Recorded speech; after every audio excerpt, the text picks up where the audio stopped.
Muy bien, le agradecemos la participación a los panelistas de este primer bloque, también sus respuestas a las preguntas, y continuamos con la siguiente exposición a cargo de la doctora Mónica Pinto, quien nos expondrá sobre el tema COVID en adultos. La doctora Mónica Pinto es médica cirujana de la Universidad de Santiago de Chile, estudió medicina e infectología en la Universidad de Chile. Desde 2017 trabaja como infectóloga del Hospital Clínico de Magallanes y es docente de la UMAC en microbiología, medicina interna e infectología. Dejo con ustedes a la doctora Mónica Pinto. Doctora.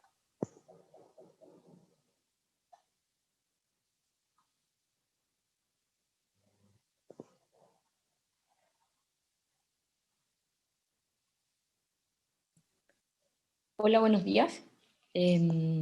Bueno, primero agradecía la invitación de la doctora Morales a participar en este simposio, y el tema que me corresponde a mí es COVID en adultos.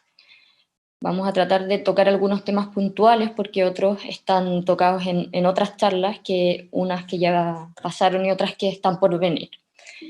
Lo primero, decir que el COVID básicamente es una enfermedad de adultos, ¿ya? Quiero mostrarles este dashboard que tiene la Universidad de Johns Hopkins, solo para que vean en el fondo que en el mundo, a nivel de tasa de incidencia, Magallanes está súper presente dentro del mapa mundial tenemos una de las tasas de incidencia más altas, ¿ya? Así que es una enfermedad de adulto y es una enfermedad que nos ha golpeado fuerte acá en la región. La tasa hoy día en la mañana, cuando la revisé, es de 6.500 por 100.000 habitantes. ¿Ya? Tampoco es novedad que dentro de las regiones del país estamos siendo la región que tiene la tasa de confirmados por 100.000 habitantes más alta. Ya desde fines de julio vimos que empezó esta alza sostenida, ¿cierto? Donde llegamos a tener hasta 10 veces más casos que nuestra primera ola de abril. Estamos viendo una cierta estacionariedad de los casos, pero también a expensas de menos test y de otras estrategias que ha tomado la Seremi. Así que todavía no podemos cantar victoria de nada de eso. Entonces, una enfermedad de adultos es una enfermedad viral y es una enfermedad que principalmente afecta en cantidad, digamos, a la medianía de edad. ¿Ya? En nuestro país, estos son datos nacionales que están dados por el Ministerio de Ciencia. Los principales casos en cantidad están dados en gente joven, ¿ya? De 20 años hasta 50 años en general. La distribución hombre-mujer es más o menos 50 y 50%, y en nuestra región la verdad es que conservamos más o menos los mismos datos, ¿ya? La edad promedio en nuestra región es de 39 años, 52% de nuestros casos positivos son de sexo masculino, y más del 90% de los casos son mayores de 15 años. Acá le agradezco a José Luis Valdebenito, que trabaja con las estadísticas epidemiológicas en el servicio de salud, por este gráfico. Este gráfico es a lo largo del tiempo, está graficado por edad, el número de test que se hacen, el número de positivos en azul y el porcentaje de positividad en amarillo, ¿ya? Podemos ver que menor a 15 años, que sería de aquí hacia atrás, en el fondo tenemos menos de 1.000 casos, cerca de nuestros 11.000 total, así que menos del 10% han sido niños. No hemos tenido ningún niño fallecido. Obviamente los porcentajes de positividad en niños son más altos porque se testean menos. Lo que les quiero mostrar es que el fuerte de nuestro testeo y de nuestros positivos están acá, que es lo mismo que muestra a nivel país, ¿cierto? A contar de los 20 años en adelante, en promedio 40, que es el promedio de nuestros positivos en la región, y a medida que pasamos a las edades más extremas, tenemos menos testeo, pero bueno, vamos a ver más adelante que son los pacientes que tienen más complicaciones y necesitan hospitalización, y los que tienen más riesgo de mortalidad. Una cosa interesante para contarles, yo acá no toqué ni el mecanismo de transmisión, ni los factores de riesgo, que ya los tocaron y los va a tocar el doctor Barnaba en su charla de más adelante, pero sí una cosa interesante es que pareciera ser que hay eventos que se han identificado como superdifusores o superpropagadores, que sería la traducción a español, y que en el fondo son los que uno tendría que salir a buscar porque el 20% de los positivos podrían ser superdifusores y que estarían encargados del 80% de los casos, ¿ya? Este es un estudio que salió hace más o menos un mes en el Nature, es de Hong Kong, y ellos en el fondo, como tienen un sistema bien robusto de trazabilidad, pudieron hacer este trabajo en el fondo donde vieron que tuvieron un evento superdifusor, que fue en un bar, donde luego en el fondo algún integrante de acá también propagó en una boda, acá en un templo, y eso se diseminó en la comunidad. Pero el evento superdifusor básicamente fue este. No se sabe por qué estas personas propagan más el virus, no se sabe quiénes son, muchas son asintomáticas por lo demás, entonces es un target importante para ir a buscar y cortar la cadena de transmisión.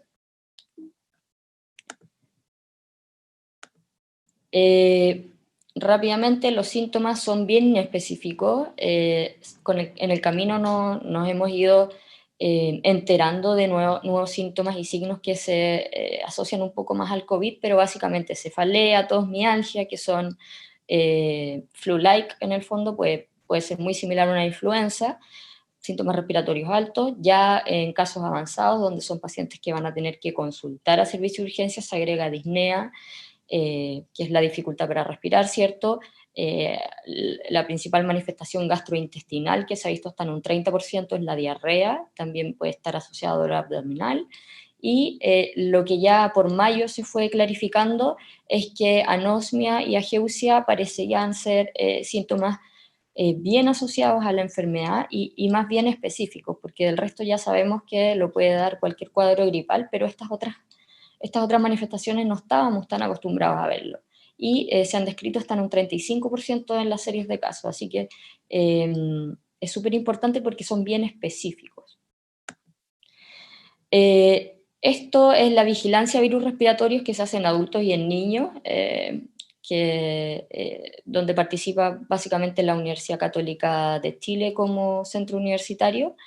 Y se los muestro porque últimamente la gente comenta harto en las redes sociales que ahora todos los resfríos, todas las gripes, todas las neumonias, todas las muertes, todo es COVID. Eso es lo que uno suele escuchar. Y efectivamente todo es COVID, y esto lo muestra. Esto es la vigilancia de virus respiratorio, y este es el SARS-CoV-2, ¿cierto? Esta vigilancia está hecha en Santiago, por lo tanto el pic, por eso está en junio-julio, y esta es la última vigilancia según semana epidemiológica, y el resto de los virus, donde empezaron a subir un poco los enterovirus y rinovirus, solo ocupa un 1,4% en Santiago. Probablemente el nicho está más desplazado aún en nuestra región, así que efectivamente todos los resfríos, toda la sintomatología respiratoria con muy alta probabilidad hoy en día es COVID. El COVID se manifiesta de distintas formas. Lo que sabemos desde un principio es que más o menos el 80% hace una enfermedad leve, que no va a requerir hospitalización, ¿cierto? Va a ser su cuarentena en la casa. Más o menos un 14, un 15% va a ser enfermedad severa que va a requerir hospitalización en cama básica, y más o menos un 5% va a requerir unidad de paciente crítico. Y hay un porcentaje muy bajo donde no se sabe cómo se va a comportar. Entonces, solo les quiero mostrar que esta es una foto real, digamos, de un escáner de hace una semana más o menos, que es una enfermedad que en pacientes hospitalizados aprendimos a verla de manera distinta porque en el brote de abril fue la primera vez que nos enfrentamos a esta enfermedad y no sabíamos mucho cómo manejarla, cómo se comportaba. Hoy día ya sabemos que pacientes que pueden estar en sala, hipoxémicos, con una hipoxemia que han llamado hipoxemia feliz, son pacientes que están saturando 90, 85%, pero sentados en la cama hablando, pueden tener un deterioro clínico muy rápido. Ya este es el escáner de un mismo paciente que en 4 días evolucionó a una neumonía grave, requirió cama de paciente crítico y ventilación mecánica. Es una enfermedad que progresa rápido en el hospital, Así que ya tenemos un poco más de ojo y qué son las cosas que tenemos que vigilar en estos pacientes. ¿Quiénes son los más afectados? Y ya mostraban como las cosas socioeconómicas y todo, pero a nivel de rango etario, lejos los más afectados son los adultos mayores. Por eso las campañas iniciales siempre estuvieron enfocadas en el fondo a que toda la gente se cuidara, que usara mascarilla, lavado de manos, evitar aglomeración, etcétera, para cuidar a los adultos mayores que podían estar más expuestos y más propensos a presentar una enfermedad grave.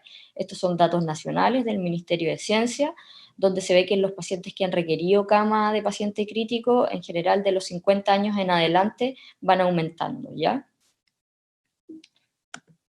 En cuanto a mortalidad, lo mismo, ya de los 50 años empieza a subir, pero claramente vemos un mayor número de pacientes que han fallecido entre los 70 y los 90 años. ¿Ya? En el último informe del DEIS, además, si ajustamos la tasa de muertos, que ya son más de 100 en nuestra región, por la cantidad de habitantes, ¿cierto? Nuestra región es la que tiene la principal tasa ya en las últimas 2 semanas. Así que son datos no menores, especialmente en estas semanas donde hay harto escepticismo sobre qué tan severo es este virus o que, o que nosotros como gente de salud de repente tratamos de asustar a la población. La verdad es que no, estos son números netos de gente que ha muerto y gente que ha muerto en nuestra región. Como ya mencionaban al principio de la charla, el único fármaco que está demostrado en este momento que tiene implicancias en la mortalidad y fue demostrado por el estudio Recovery es la dexametasona. Se usan 6 miligramos al día, ya sea vía intravenosa o vía oral, por 10 días, que fue la dosis usada en este trabajo, y lo que disminuyó es que en pacientes que requieren aporte de oxígeno, disminuye la mortalidad. Mucho mayor es este efecto en pacientes ventilados, ya donde salva una vida de cada 8 pacientes que reciben dexametasona en pacientes ventilados y uno de cada 25 en pacientes que requieren oxígeno. No así en pacientes que no requieren oxígeno, ya donde incluso el beneficio puede ser, el desenlace puede ser peor. Así que el primer mensaje es que esto está reservado solamente para hospital, que a pesar de que puedan leer en internet o en diarios, etcétera, no hay que la gente que no se ponga a automedicarse dexametasona en la casa. Además es un tratamiento muy barato, la ampolla de dexametasona o en esas dosis debe estar alrededor de los 2.000 pesos. Versus el Remdesivir, que es un antiviral, donde hace más o menos una semana salió el estudio final, digamos, estos eran datos preliminares, salió en el New England, ¿cierto? Pero no cambiaron los resultados preliminares que habían entregado, no tiene efectos en la mortalidad, lo que sí demostró es que en el fondo mejora la recuperación del paciente versus placebo en 11 días versus 15 días. Es un tratamiento muy caro. Bueno, entonces dijimos, esta enfermedad no tiene cura, solo tenemos esto demostrado, es soporte de dexametasona. Entonces, ¿qué va pasando con la inmunidad? Salieron los primeros estudios de seroprevalencia a nivel de población, que fueron los españoles, donde lamentablemente nos tiraron para abajo cuando queríamos pensar que podía haber inmunidad de rebaño. Ellos mostraron que en el país tuvieron un global de 5% de seroprevalencia cuando fueron a hacer el estudio. Obviamente había diferencias por ciudades. Madrid, por ejemplo, tenía 10%, y habían algunos elementos que permitían decir en el fondo o que el paciente tuviera más riesgo de tener anticuerpos. Un contacto con un caso confirmado, por ejemplo, tenía un 30% de tener IgG, de haber tenido contacto con un caso sintomático un 15%, si existía anosmia, y por eso les enfatizaba que había un 15% de probabilidades de ser seropositivo, y trabajadores de la salud también tenían mayor seroprevalencia que la población general. Esto se fue haciendo en diferentes países, por ejemplo, Suiza, ya en vez de un 5%, con el pasar de las semanas llegaron prácticamente a un 11% en su población, y quienes mostraban menos seroconversión eran las edades extremas, que están marcadas acá con puntitos, niños entre 5 y 9 años y mayores de 65.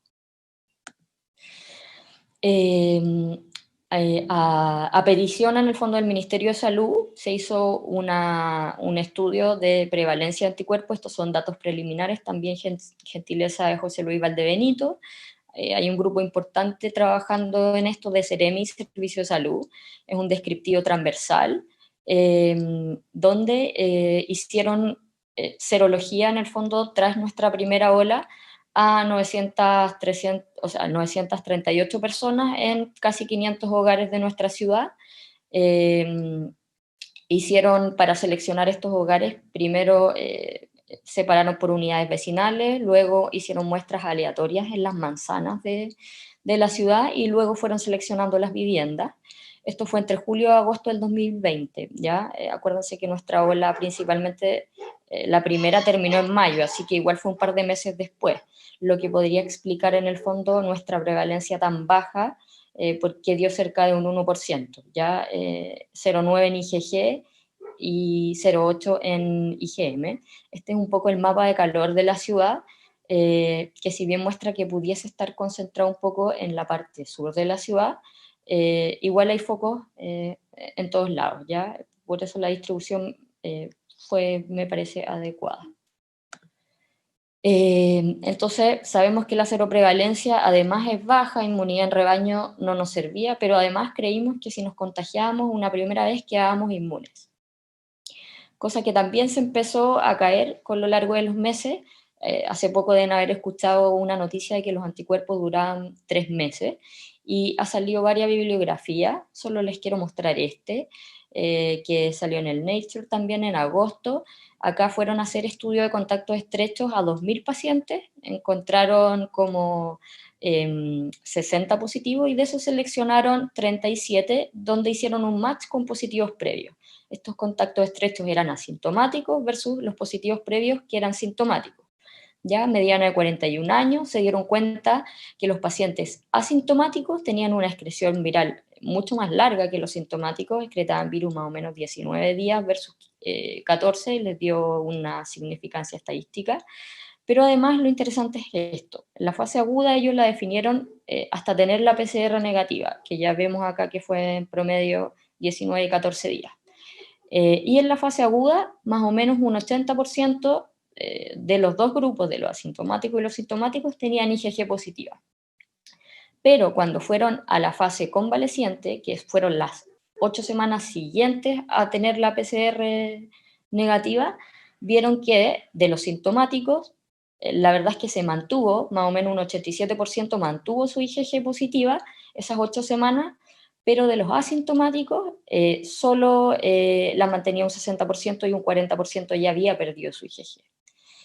Entonces, además ahora parece que los anticuerpos lo vamos perdiendo y que los asintomáticos además lo pierden con mayor rapidez que los pacientes sintomáticos, que de alguna manera crearían una respuesta inmunológica un poco más robusta. Este es un estudio de la clínica alemana, que rápidamente les cuento es en personal de salud. Ellos siguieron por 4 semanas, repitieron, 4 meses, repitieron la serología más o menos mensual, para ver en su personal de salud cuántos iban seroconvirtiendo. Ya un 10% casi al partir tenía IgG positiva, estos se habían contagiado en su primera ola. Ellos tuvieron su pic en junio, como todo Santiago, y el pic de funcionarios que seroconvirtió también fue en junio, en concordancia, digamos, a la circulación en la comunidad. Un total de 23% finalmente de su estudio seroconvirtieron. Hacen menos reconversión los fumadores, y es otra cosa agregar a lo que ya nos contaba la doctora Morales sobre el tabaco. Pero además ellos vieron este fenómeno interesante de que los pacientes que eran IgG al principio, el 7% perdió su IgG, pero 37 de los 43 además fueron cayendo los títulos. Así que pareciera ser que efectivamente con el pasar de los días, entre los 60 y los 100 días, van cayendo los anticuerpos. Lo mismo, este es en la Universidad de Vanderbilt y con cooperación de CDC, Trabajadores de la Salud, solo para mostrarles que durante su seguimiento, que fue a los 60 días, prácticamente el 60% de ellos se volvió seronegativo. Así que inmunidad de rebaño caído, y además que si nos enfermábamos ya éramos inmunes, teorías caídas. Pareciera ser que lo que tenemos que hacer es mantener todo el tiempo las precauciones y hay que hacer una educación fuerte en la población. ¿Qué pasa en Magallanes? Lo vamos a saber el próximo año. Estamos haciendo un estudio de cero prevalencia en trabajadores de la salud en conjunto con la Universidad Católica y toda la red Christus. Así que los vamos a seguir por un año. Es un estudio randomizado y la idea es ver cuáles son los factores de riesgo y cuánto personal de salud se lo convierte en un año. Así que el otro año les voy a poder contar los datos nuestros.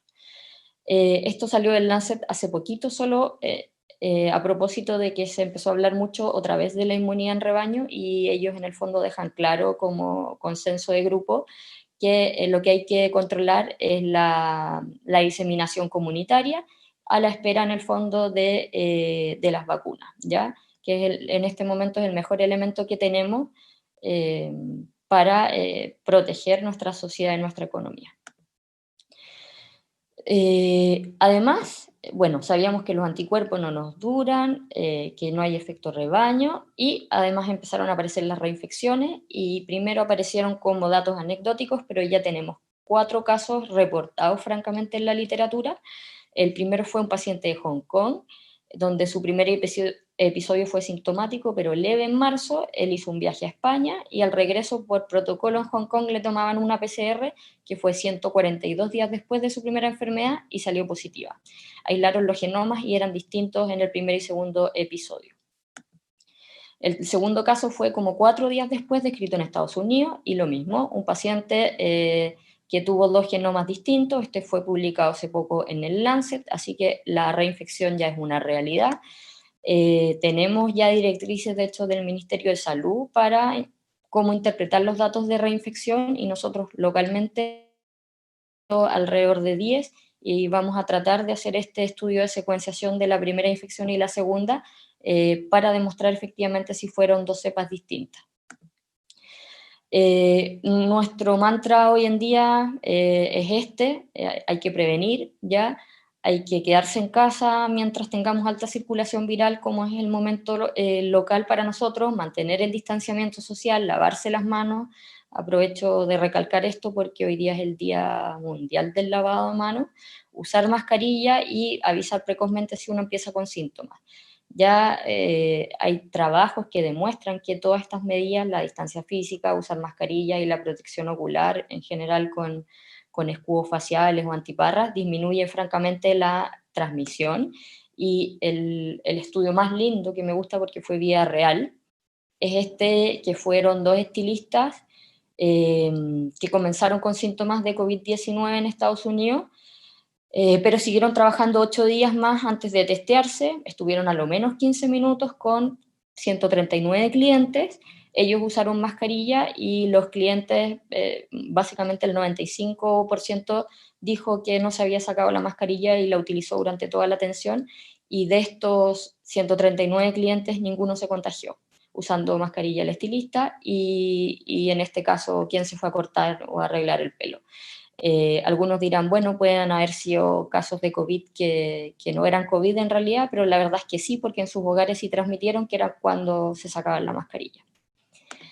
Las vacunas ya sabemos que están en proceso, ¿cierto? En fase 3, muchas de estas, a lo menos 3 se van a aprobar en Chile, y hay otras que están en fase 3 solo autorizadas, una para el ejército de China y la que sabemos que se está usando en Rusia, pero las de acá de mano izquierda son las que se van a aprobar básicamente en la población general, a tener paciencia y esperar.